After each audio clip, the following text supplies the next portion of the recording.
Word का मतलब मैं आपको सबसे पहले सरल भाषा में समझा देता हूँ। कैटलॉग वर्ड का मतलब होता है एक तरह से सूची। किसी भी चीज़ की सूची को हम कहेंगे कैटलॉग। लेकिन वो जो सूची है वो सिस्टमेटिक वे में अरेंज होनी चाहिए, ताकि हम उस किसी चीज़ को फटाफट उसको ढूंढ सकें कि ठीक है। तो हम यहाँ पे लाइब्रेरी के पॉइंट ऑफ व्यू से बात कर रहे हैं, तो देख लेते हैं। Catalogue is derived from the word कैटलॉगस। कैटलॉगस एक ग्रीक वर्ड है, ये पेपर में पूछा जाता है, ये नोट करने के लिए इम्पोर्टेंट है। कैटा का मतलब होता है बाई या अकॉर्डिंग टू, और लॉगस का मतलब होता है वर्ड, ऑर्डर और रीज़न।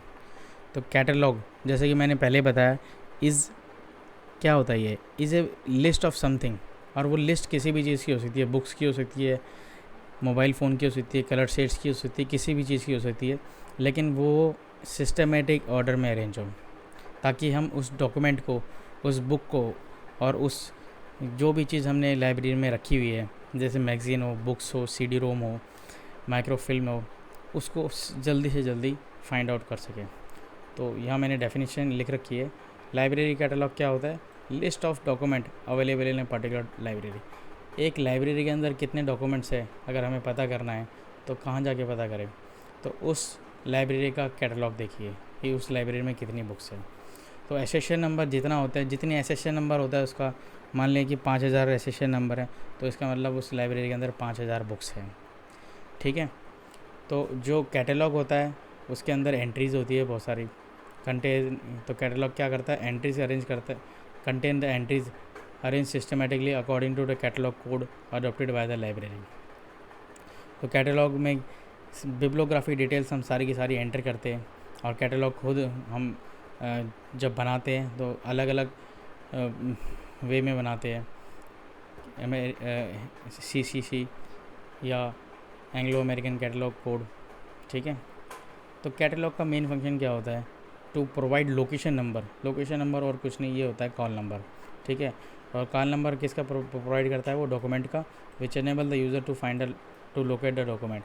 तो किसी लाइब्रेरी में कोई यूज़र गया और उस लाइब्रेरी को में उसे बुक चाहिए, तो वो क्या देखेगा? वो देखेगा उस लाइब्रेरी का कैटलॉग, और उस लाइब्रेरी के कैटलॉग में वो बुक देखेगा जो उसे चाहिए। बस उसे वो कॉल नंबर चाहिए, उस कॉल नंबर के साथ मिलते के साथ ही वो उस सेल्फ में जा सकता है जहाँ पर उस कॉल नंबर के हिसाब से बुक्स अरेंज हो।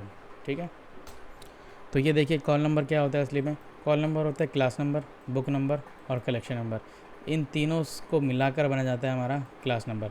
ये बहुत ज़्यादा इंपॉर्टेंट है और बहुत ज़्यादा पेपर में पूछा भी जाता है, तो के लिए बहुत ज़्यादा इंपॉर्टेंट है ये। तो ये देखिए कि ये कॉल नंबर लिखे गए, ये होता है असली में कॉल नंबर। पे इंटरव्यू में पूछा जाता है कि क्या कॉल नंबर क्या होता है और कैसे पता चलेगा। तो ये कॉल नंबर के कुछ मैंने एग्जांपल बना रखे हैं। तो ये कॉल नंबर है, इसे आप देख लीजिए। तो ये कैटलॉग कार्ड का मैंने एग्जांपल लिया है। ठीक है। तो ये कैटलॉग कार्ड है और इसका साइज़ देख लीजिए, 12.5 इंटू 7.5 सेंटीमीटर और 5 इंटू 3 इंच।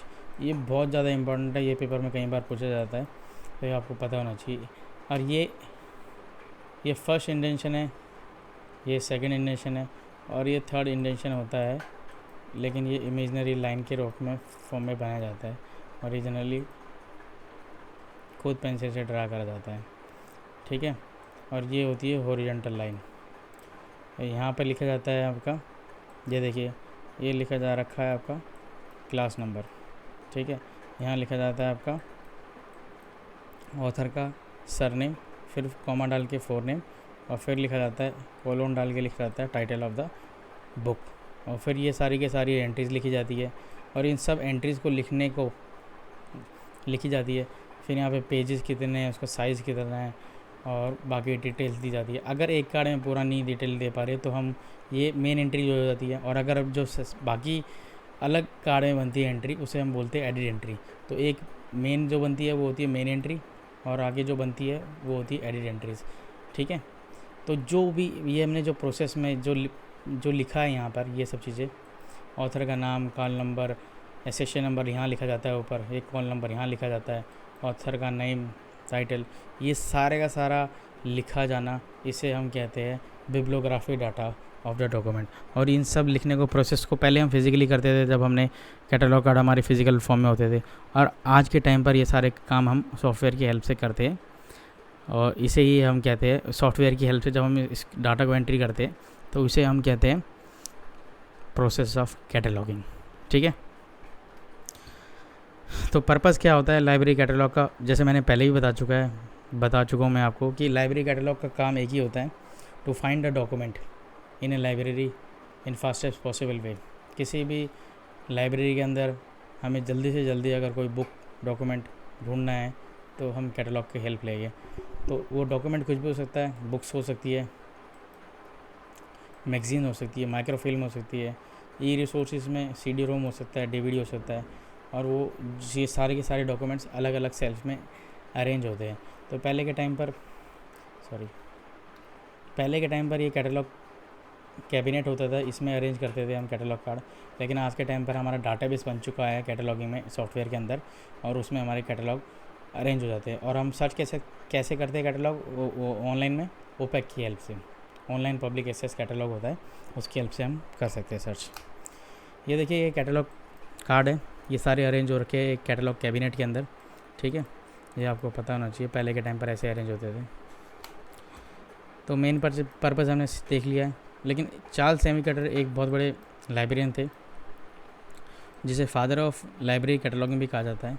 तो उन्होंने ये बोला था कि अब किसी यूज़र को ऑथर, सब्जेक्ट या टाइटल अगर पता हो तो वो उस अपने डॉक्यूमेंट को आराम से ढूंढ सकता है with the help of catalogue.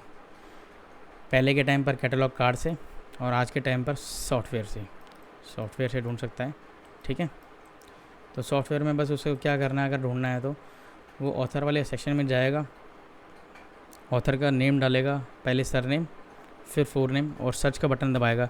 जैसे ही वो सर्च का बटन दबाएगा तो उस ऑथर ने कितनी बुक्स लिखी है और वो लाइब्रेरी में प्रेजेंट है, और फिर उस बुक पे क्लिक करेगा तो पता चल जाएगा कि ये बुक अवेलेबल है या नहीं। अगर वो अवेलेबल है तो दिखाएगा अवेलेबल, और अगर इशूड है तो दिखाएगा उसके आगे लिखा हुआ इशूड।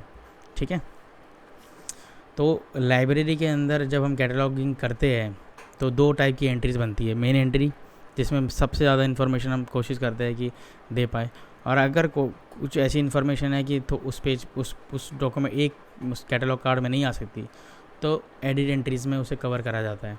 एडिट एंट्रीज़ में सेकंड ऑथर और थर्ड ऑथर के विषय में हम उससे जानकारी देते हैं। तो